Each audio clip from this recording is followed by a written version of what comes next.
India में करवा चौथ को प्यार का प्रतीक माना जाता है, लेकिन ओडिशा में प्यार की एक अलग कहानी है जिसका नाम है सावित्री।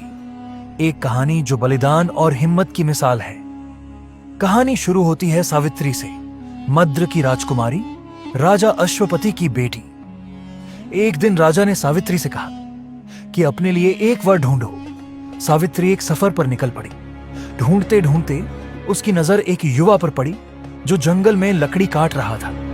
सावित्री हैरान होकर पूछती है, एक इतना सुंदर तेजस्वी युवा जंगल में क्या कर रहा है?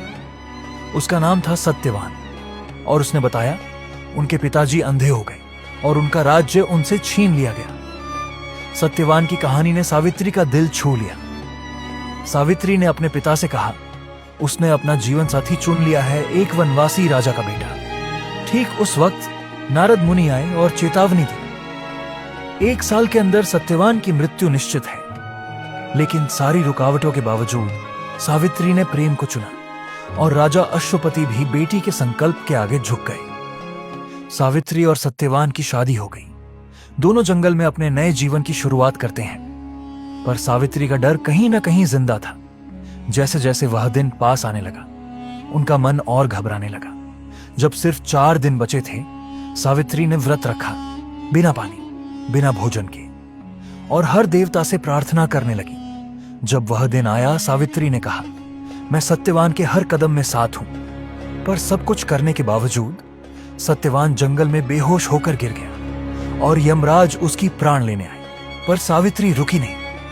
वह यमराज के पीछे चली गई और उसने यमराज से बातचीत की, धर्म पर, प्रेम पर और अपने सच्चे संकल्प पर। यमराज प्रभावित हुए और बोले, मांगो 3 वरदान, बस पति की जान छोड़कर। सावित्री ने मांगा अपने ससुर की आंखों की रोशनी, अपने पिता के लिए 100 पुत्र और वह खुद भी 100 पुत्रों की मां बनी। यमराज ने कहा तथास्तु, और फिर समझे जब तक सत्यवान जिंदा नहीं रहेगा सावित्री मां कैसे बनेगी।